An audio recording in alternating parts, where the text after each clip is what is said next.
Tanya Harrison, Dr. Tanya Harrison, that is, of course.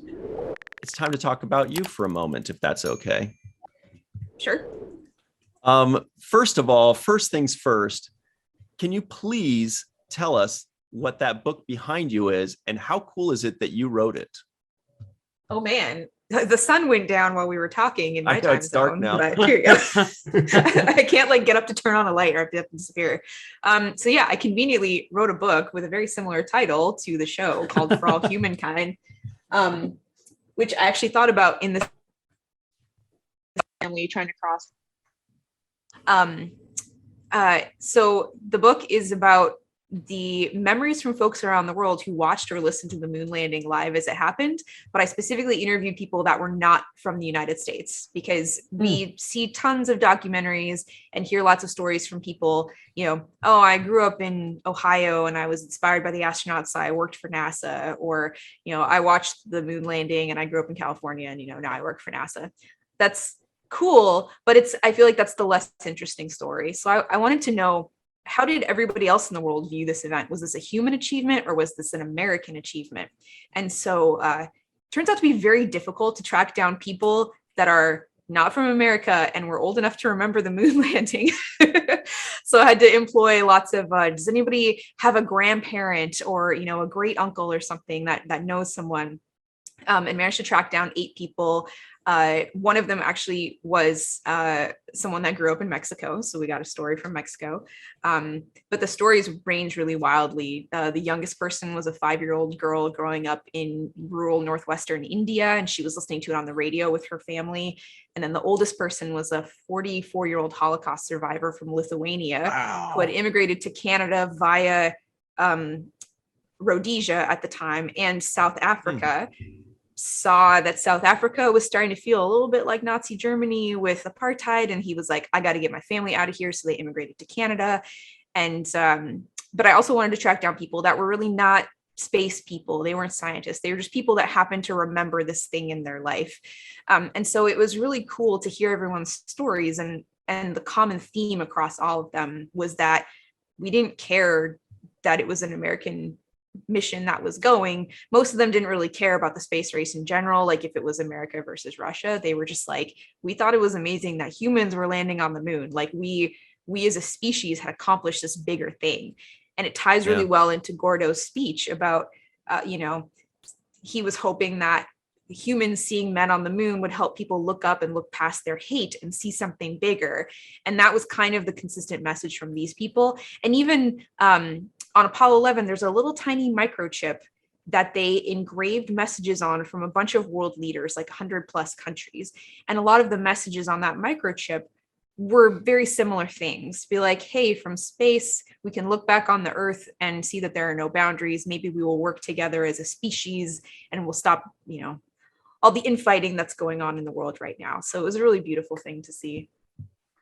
Wow, that's you feel awesome. The current space program encourages that? I mean, not the current space program, but the current privatization. I know people often sell that when they're talking now about privatizing space, that people will go up and they'll see there's no boundaries. I mean, I think William Shatner said that when he came down, but some of the other private corporations have made this. Do you think that's likely?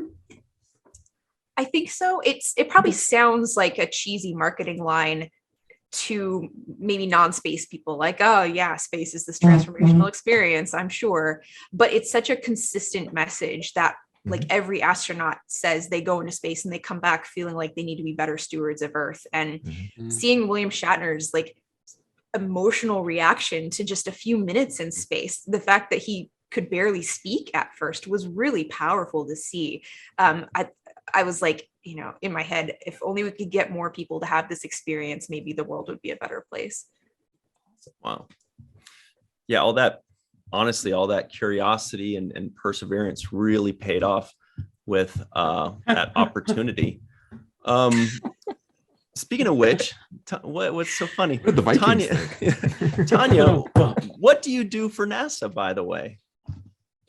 Well, so I actually work for a private space company now, but I used to work in science and mission ops for cameras on a bunch of different Mars missions. So I worked on Opportunity, Curiosity, Perseverance, and the Mars Reconnaissance Orbiter, working on camera systems on all of those. And then some mission support for Spirit, back before Spirit died, sad face. My job for a while was actually a Martian weather girl. So I would monitor the weather on Mars and then let people that were operating the rovers and the landers on the surface know if there was like a dust storm heading their way to make sure that hopefully the rovers wouldn't die in the process. So that was honestly the coolest job I've ever had. Not gonna lie, because there's only like 5 people in the world that can say that they've ever had that job. So it's pretty cool. Yeah, I have to stop everything and just say, can you please tell us what kind of weather Mars has? Because that sounds like the coolest thing. As soon as you said that, I was like, what kind of weather does Mars have?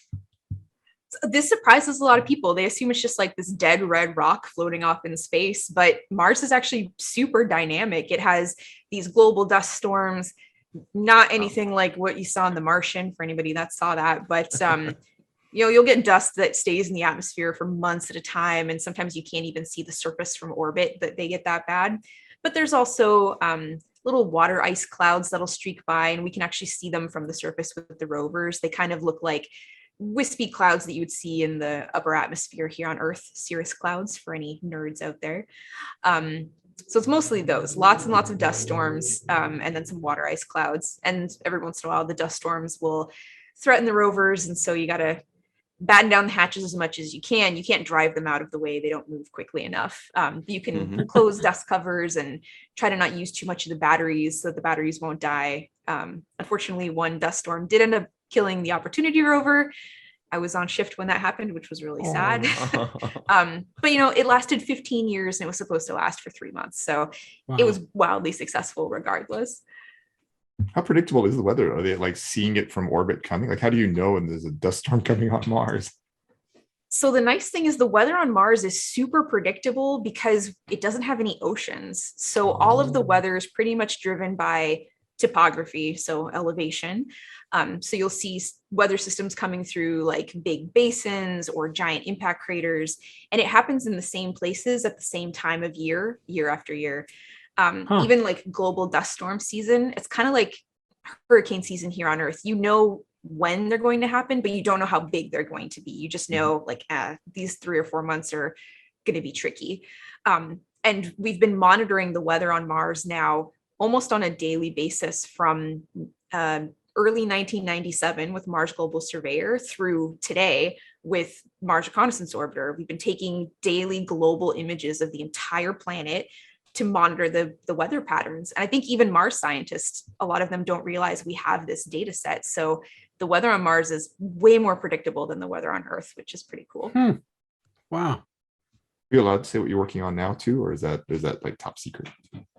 Oh, it's not secret. Now I work closer to home. I work at a company called Planet that builds teeny tiny satellites, like huggable size satellites. And actually we image the whole Earth every day to look for change, which is what attracted me to this company, because that's what I was doing on Mars with these cameras. And when I heard that there was a company doing the same thing on Earth, granted, we're looking at the surface, like impacts of climate change and stuff like that, not at weather patterns. I was really fascinated. And so I had to figure out a way to get, like, my PhD is in Martian landslides. So I'm like, how am I going to get a company that works on Earth to hire a Mars landslides expert? Because I thought it would be cool to like try the Bay Area startup tech company kind of world.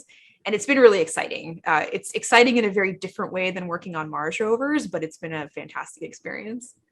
Mike, did your ears perk up when she said Bay Area? Where in the Bay Area? The company is in San Francisco. She's in DC.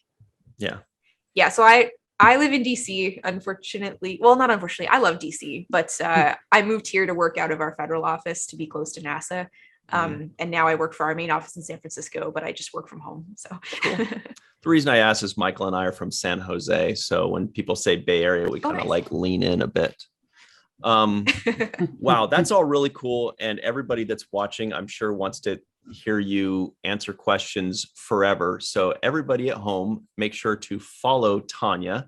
Check out all of her website and social media stuff. It's going to be in the description box below. Michael just pointed. That's where it is.